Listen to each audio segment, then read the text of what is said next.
start over in a country where you don't speak the language, you feel like you're starting from scratch. And you built this life, you're a mid-career professional, and then suddenly you become nothing. And also as a refugee, asking for the right to be in a country, you just like feel like you're begging for your existence, and you can't go back. So it's very limiting and challenging. And I didn't pick up my camera for 6 months because I had no passion left in me or a drive to do anything. In 2018, at the age of 38, Sarah Farid became a refugee. She and her husband had to leave their country, Pakistan, and start over in France. Upon arrival, Sarah, who is a photographer, joined a network of art professionals and academics who helped her continue her artistic journey and gave her an opportunity she'd never really had before, to actually go to art school.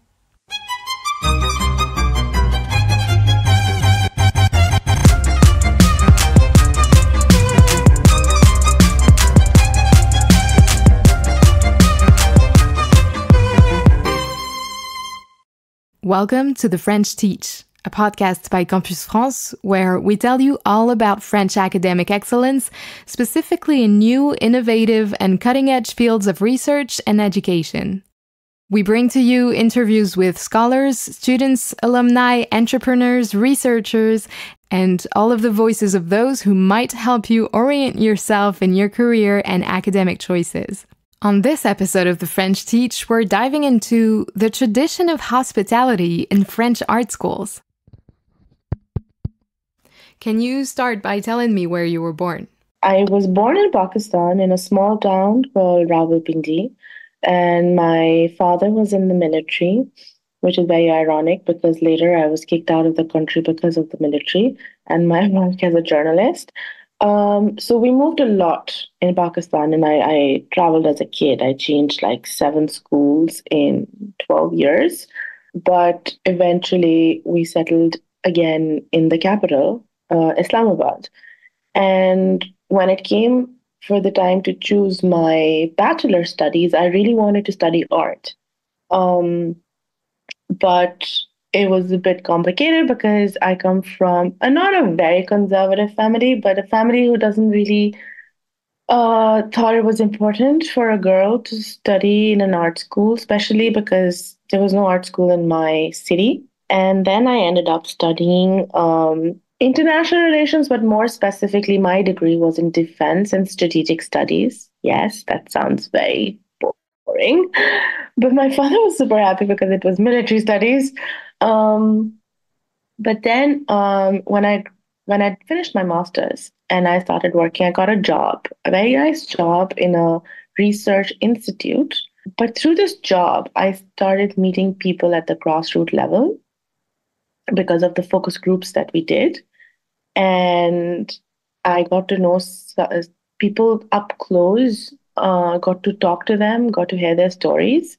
And that just inspired me so much. And I felt so frustrated in my job that I can't just sit on a desk and write reports. I need to do something more. And at that time in Pakistan, this is 2012. No, 2002. Oh my God, I'm really old. Sorry. I finished my master's in 2001, and I did this job for a year. In 2002, in Pakistan, there was private media being opened up for the first time, because we only had state-run media, one TV channel, one state-run radio. And this is the year when we got FM licenses, and there were lots of community radios popping up in the country. And so there was a job ad in the newspaper, and this was a job of a radio journalist. I did not know what a radio journalist is. But I got the job. We did stories and stories which were never talked about in Pakistan because they were censored on the state media, like, for instance, testimonies about rape, people living with HIV and AIDS, child labor, child abuse. And I think this is the time when I realized that this is where my real passion lies, to talk about, to raise issues, to bring stories, in some way, be a storyteller. And then on the side, always I was doing photography, which was my real passion. Sarah tells me that it's only after her son was born in 2013 and after staying at home for a really long time and being very bored that she decided to do photography full time. She became a photojournalist and worked mostly among religious and sexual minorities in Pakistan, bringing hidden stories to the surface. So was this already an artistic practice to you? Did you define yourself as an artist or still as a journalist?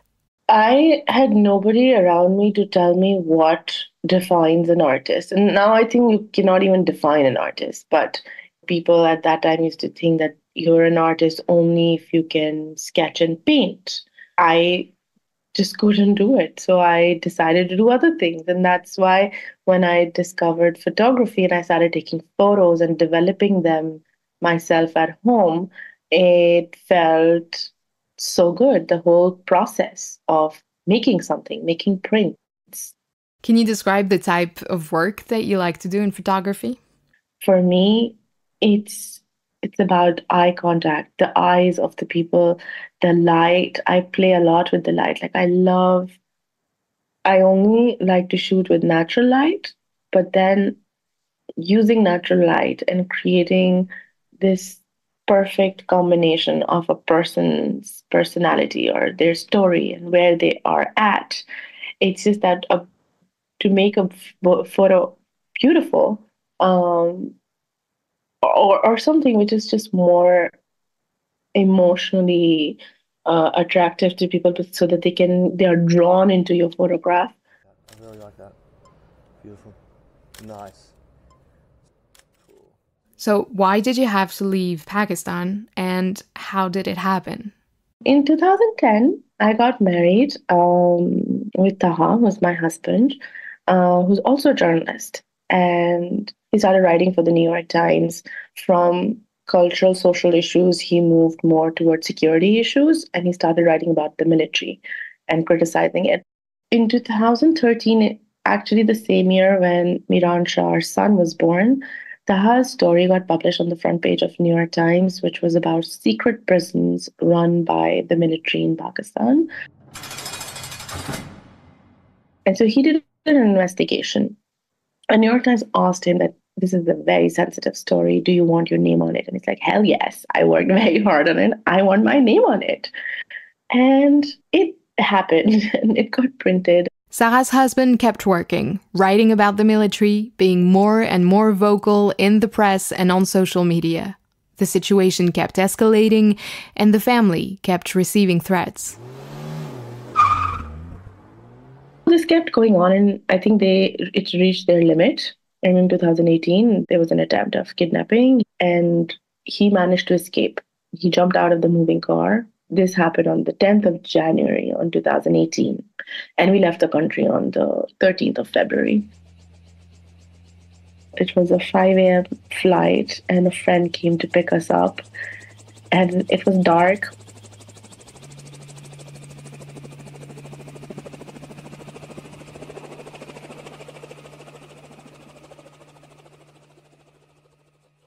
We arrived in France, and it was not easy.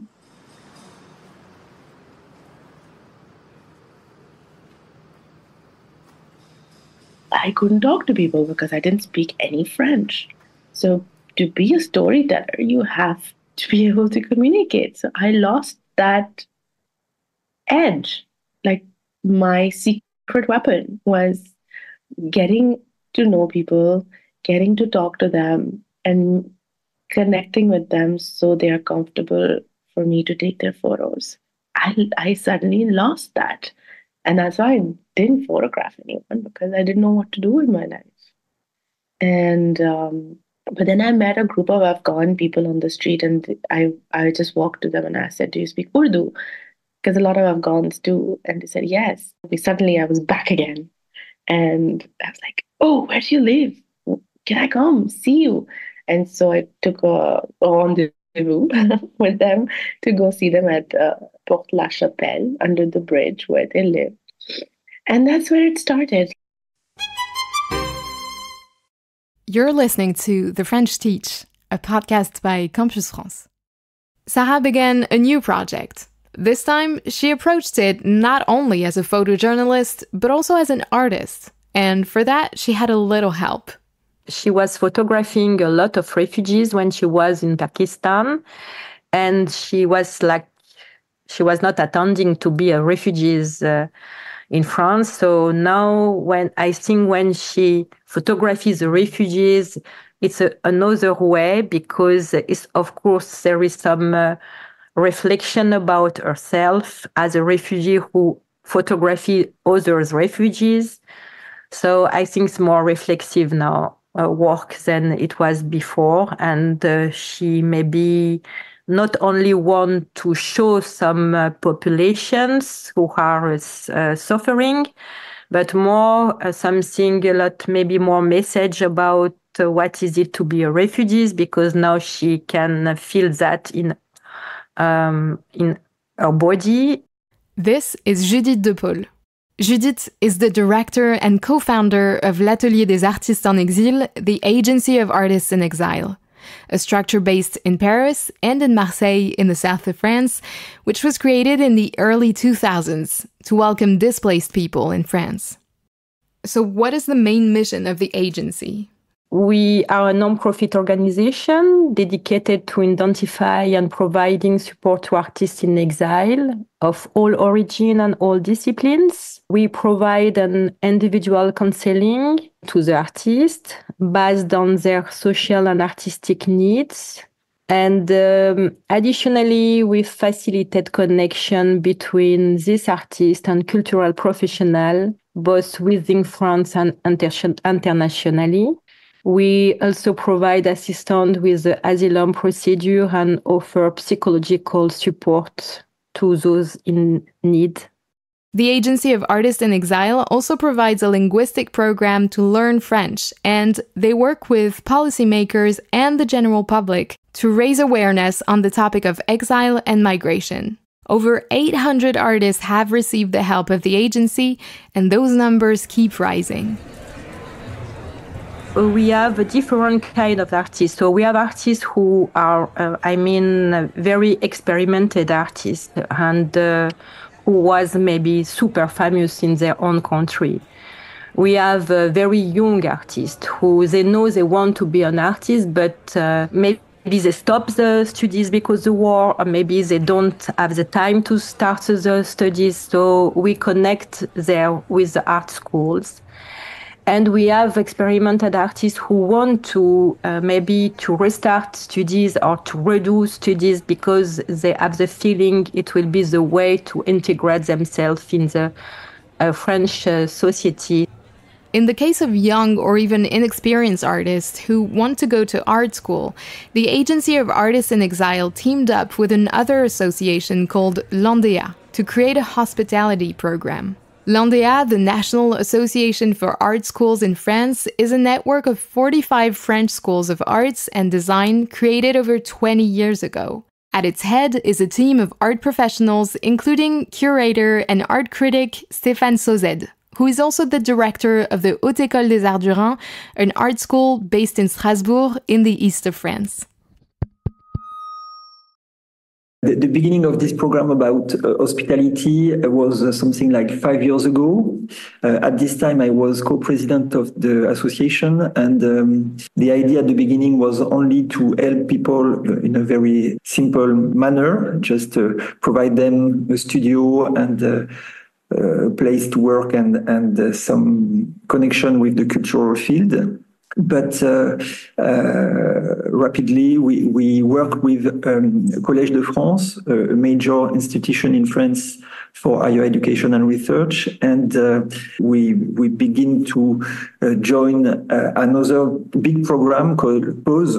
It's a program to welcome scientists at risk who have to flee from their country because of war or persecution or political problem. And these scientists are welcome in laboratories, research laboratories or universities at this time.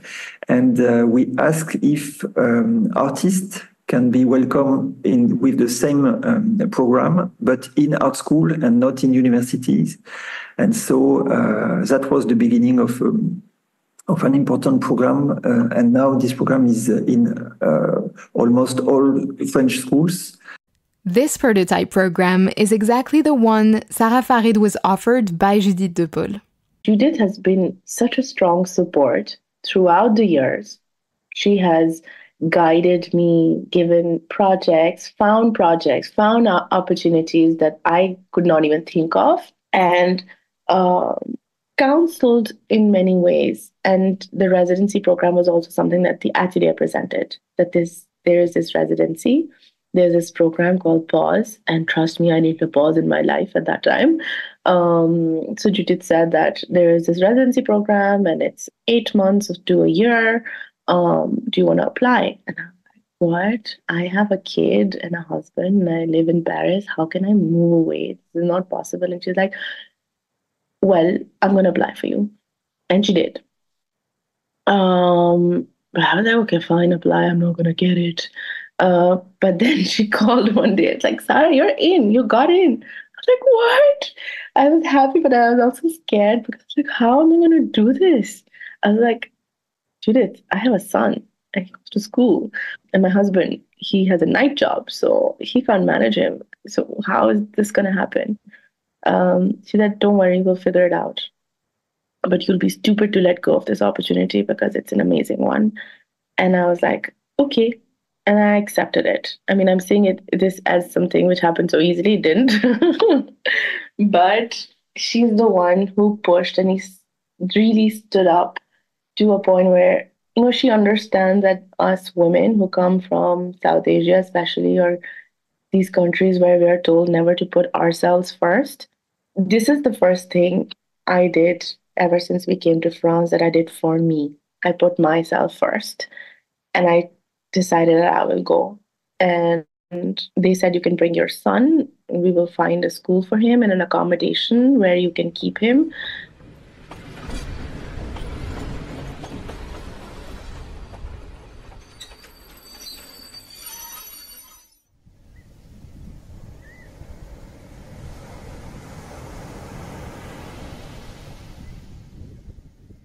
The art school that welcomed Sarah is based in the city of Rennes, in the west of France, in a region called Brittany, Bretagne. It's called l'ESAB, l'École Européenne Supérieure d'Art de Bretagne, and Rennes is only one of its sites, as this public art school has campuses all over Brittany, in Lorient, in Brest, and in Quimper. I didn't choose Rennes, they did for me. So there was this whole process of writing an application, and we did all of that. We had to, fill in all the forms and stuff. But then the day came when Judith said, we're going to Rennes to visit the school. And it's funny because when I recall this day, because after I lived there for 2 years, and it became like kind of my city. So when I look back at the day when I arrived there at the train station for the first time and came up from the metro in the Sainte-Anne station. Station Sainte-Anne, accès centre historique, les Lys, couvent des Jacobins, office du tourisme. Which is the center of the city, and you come out and you see this church and these shops, and you're like,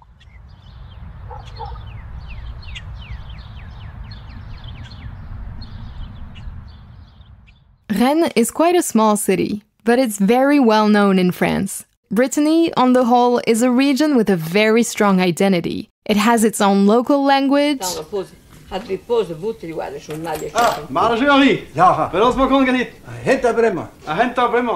Its own music and dances.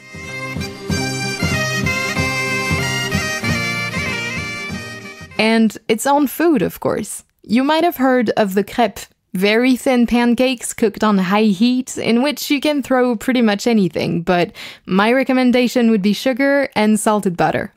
By the way, do not ask for unsalted butter in Bretagne, or you might offend a couple people. Anyway, as you can imagine, there was a little bit of a culture shock for Sarah at first, but it didn't last for long. So we went to the school and we visited it, and this team at the school was amazing. It's like a team of women and very supportive. So eventually when I arrived there for my residency, It was a residency program, and the idea was that I stay at the school. I'm not obliged to do anything with the school, but I can choose what I want to do. I think it was also because it was the first year of PAUSE program. So the schools were not sure even how to handle artists who are in exile and what to do with them. So it was sort of an experimental phase. But in my case, the directress of the school, Udil, she was very open to any kind of ideas that I had and presented. And um, I could attend classes. They attached me to a professor of photography. Basically, they told me they chose this school for me because their photography department was is very strong, and this was a good fit for me. Mm, and it turned out amazing. So there was Benoit, one of the photography professor. He invited me to come to his class and introduced me to the students, which was very helpful because I didn't know how I had never been in an art school, and the art school, just to understand the way art schools work, takes some time. The system is different, the traditions are different, and I had never been in one, so I did not know how do what. But the team at the school, I must say, I was super lucky because each one of them was so supportive, and we kept weekly meetings that I would meet the directress and the lady in charge of international students, Isabel. They would ask you, "What is it that you want to do?" I was like, "I'm not even sure what to ask you because I don't know what are the possibilities." Then I started meeting different professors, and I started very frankly asking them. I literally was not afraid to tell them that I don't know what to expect. And they're like, "We don't know either. So let's work together." And that helped.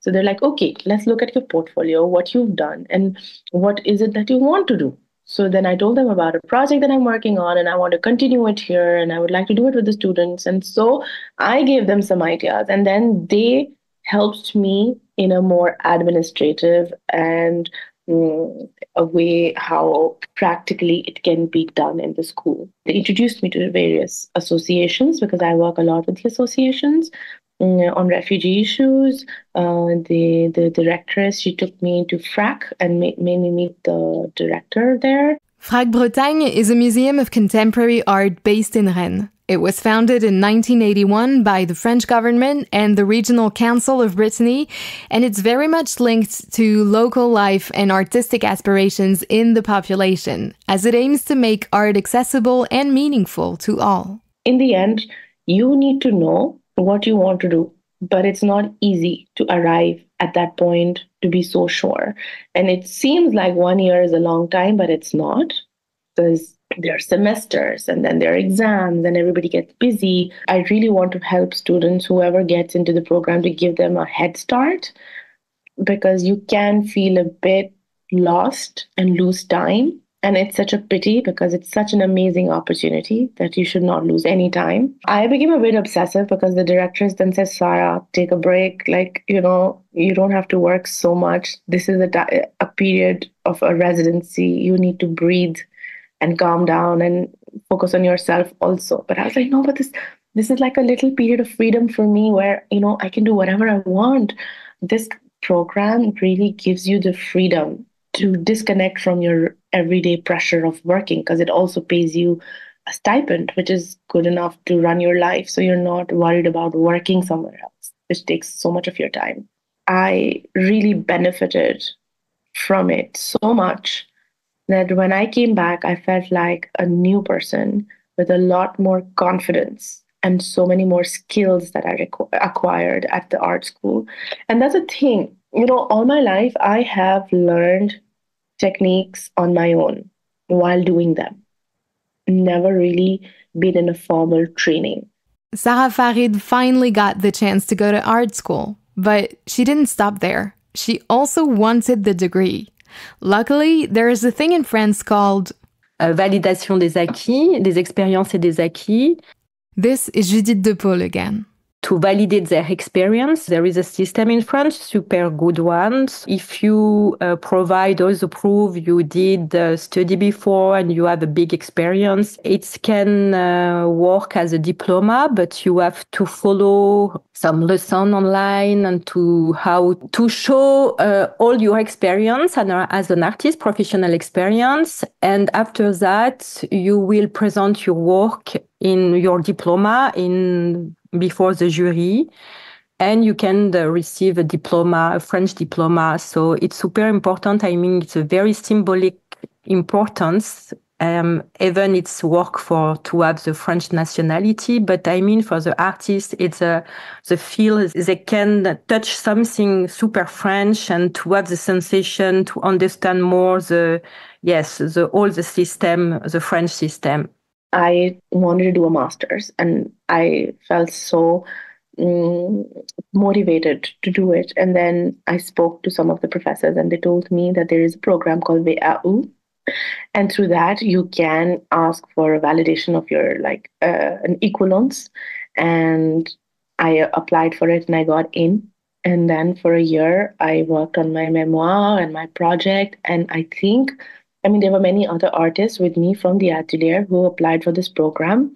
But when I saw them for the jury, I realized that me being in the art school during this time helps me so much to prepare, because I saw exams. So my directors gave me the go to sit through exams. So whenever there was a jury happening in the school, I would go sit there and see how the questioning happens, how they present their project. And I learned so much, which prepared me so well to do my jury for my master's. Sarah got her master's with congratulations from the jury. Finally, after all she'd been through, she finally got the art school degree she'd always wanted. But I think if I had not been in a PAS program, I wouldn't have been able to pass my diploma, because I had that freedom of being in a time in my life where I could do this. And I think this has been the biggest achievement for me, not just for now, but for my life, because I always wanted to do this. So I think in that way, altogether, this is what is so special about France, that it protects its artists.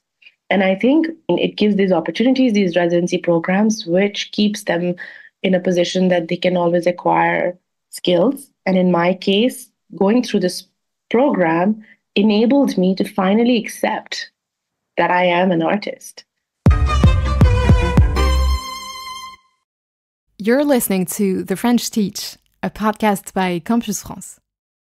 So, as Stéphane Sauzet said earlier, Sarah was part of a prototype program, an early version of what exists today.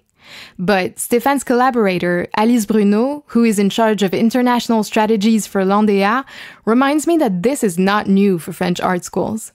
There's a tradition of hospitality in art school in France, and tradition of hospitality has been always there to welcome persecuted artists from all over the world in our schools. And also, more specifically, the late years schools have been also welcoming, for example, Syrian students when they flew the war. And there were also different programs also here and there. What Stéphane described of the first prototype that we opened suddenly and share with everyone, we were able only in 2 weeks to involve 12 schools to apply for the post program. So that was also to know it was not a project coming like that. It was really also coming from a lot of things that was already existing in the art schools. All the art history is full of refugees and artists in exile. And during all the 19th and 20th century, a lot of artists who arrived in France arrived because of political reason. I think half of the French art history is made of this sort of profile from all over the world. So it's not only the art schools. The art schools are part of this most bigger art world. And of course, the art world is part of the society, the entire society. So it's not only in the school, but in the school because we are with the young artist and the beginning of something. It's more easy to welcome people who want to begin their own career or their own stories. A lot of schools, as Alice said before, got some exchange program with other schools everywhere in the world, and our 45 schools are more or less connected with each country of the world. And when there's a crisis somewhere, you always have a school who have connection with this part of the world. And for example, before this winter, when the major crisis happened in Israel and Gaza, some colleagues from the Marseille school called all the other schools in France and say, oh, we need to help the Gazawis artists to go outside the country and to flee the war. And it was exactly one person who, just began this movement. And before that, when it was, for example, with the Myanmar, it was another school. And when it was with the Afghanistan, it was another part of the country, extra. So the international connection of our French network is a very good bridge to welcome all these artists at risk when the risk happen in their own country. So how does it happen in cases of emergency when schools decide to welcome more refugees? There are specific programs or specific procedures to integrate quite quickly, in the case of emergency, students who are coming from countries, conflict countries, let's say. The big wave of welcoming, integrating students has been after the beginning of the war in Ukraine, where there was a massive flow of Ukrainians, specific also disposition from European countries to welcome them with legal status and with some also emergency funds. So in a couple of weeks, we had welcome in all over the 45 schools around 100 students coming from Ukraine, not only Ukrainians, but coming from Ukraine. Also, we worked also with Campus France and all the body to identify all the students who were already in France, for example, who flew spontaneously with the family. And then we worked on the kind of a matching to see who were there, who can go in which school can have more, for example, accommodation facilities quickly or whatever. So on the logistic part. And then each school had to do some specific admissions, some commission, to integrate the students in middle of the year, and to know in which level they can enter, if it's first year, to second year, third year. And then also to dedicate a lot of time also to welcome, to integrate, to find solutions, or to, for example, some schools have hired other students to organize the welcoming and to help in all the procedures. Because, for example, it's a lot of time, because someone who arrives in your school who don't speak French, who barely speak English, who has to do a lot of administrative procedure from legal status, but little things like taking subscription to the local library to understand the local transport. The main thing I said before is to find a place to stay. And so that needs also a lot of time from everyone. So yeah, there was an organization in each school to head that. And then from Ondea, we had a monthly meeting also to share practice, to know what is the best, what is the easiest bank to open an account, what is the new regulation about free transportation, I don't know, whatever, very logistical, but also how you do when you have a student who don't speak any French and English and come from trauma, to integrate your pedagogy. So at all levels also we had those a lot of sharing, I think, who help everyone to receive those students the best as possible. We see now we are waiting for some evacuation from artists and a young artist from Gaza, where of course, the art school are fully destroyed from the beginning of the bombing, and there's nothing there. So we see that the school are already ready because administratively they're ready to integrate quite quickly the procedure. You're listening to The French Teach, a podcast by Campus France. According to Alice Bruno, the 45 schools of the Andea network have learned a lot from the Ukrainian refugee crisis, not only technically, but also artistically and politically. These students bring with them an experience of the world, and just like Sarah Farid described, the experience of being exiled also expands their vision of what art is and how it reaches people despite cultural or language barriers. My name is Dementieva Alexandra. I am from Ukraine. I born and grew up in Kiev. And last 4 years before live to France, I live in Irpin. It's a small city near the Kiev. And after 2 weeks, I make a decision that I need to move to Europe.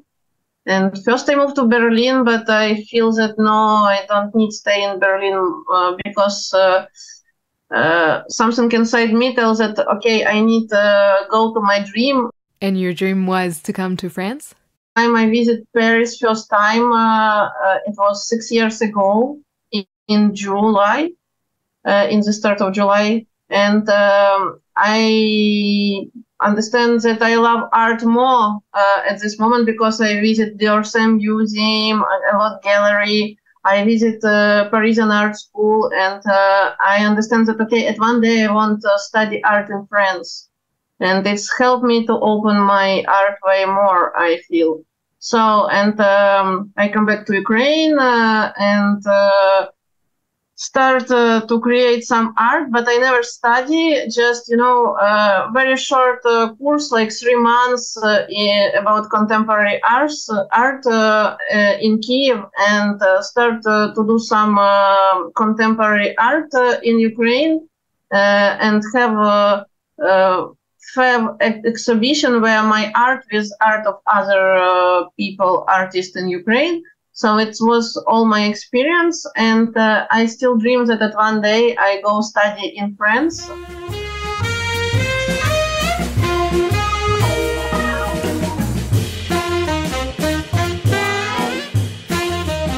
Alexandra Dementieva is a multidisciplinary contemporary artist. But for her, as for many artists in exile, the urgency for many months wasn't making art, but finding a place to stay. She settled in Avignon in the southeast of France, where the state allowed her and her daughter social housing. Only then did her dream of studying art in France come back to her. I don't know at this moment that in Avignon have art school, but at one day happens that I was very close to this school and I see this and I come and tell, oh wow, I dream to study in your school, it's possible. So I make interview, show my portfolio and all what need for go study and follow my dream and start study art in École Supérieure Avignon. So you didn't go through any program or have any help. You just showed up at the school and asked. Yes. And it worked. Because this school, it's an amazing place with amazing people. They're very open for refugee from Ukraine and other country and open for everyone who love art. And it's really a great experience of my life, time what I spent in this school. Before this, I have master degree in Ukraine in university.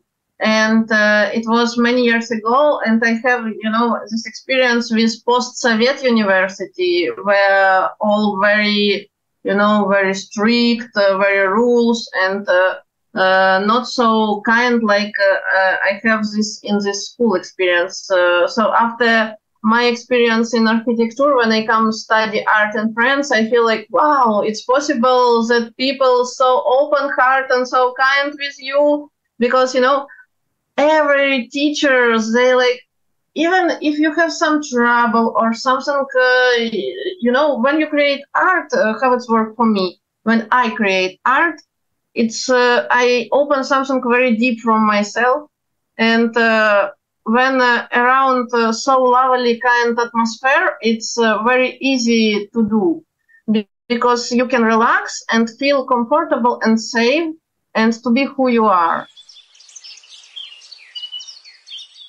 Do you feel that becoming a refugee impacted your art? Yes, because, if I was just immigrant, who preparing for go study somewhere, it will be different experience. But I am refugee who moved because of war, and I have big traumatism, like all people who move because of war. And I create one big project and show it in Pass Murai week.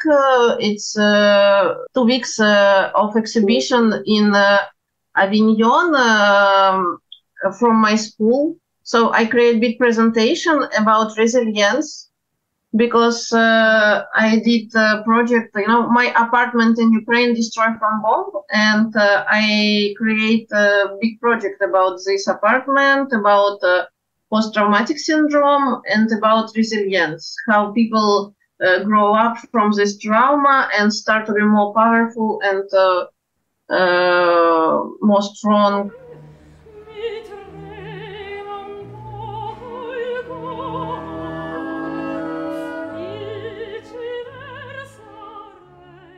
Avignon is a very ancient city. It's very much known for its 14th century fortifications and for its world-famous theater festival. Founded in 1947 by Jean Villard, the Festival d'Avignon is one of the world's most important contemporary performing arts events. Every year in July, the city turns into an open-air theater, and its official and unofficial performance venues welcome tens of thousands of spectators. The unofficial part of the festival is known as the Off Festival, and l'ESA, Avignon's art school, has been partnering with it since 2022 to create the event's poster.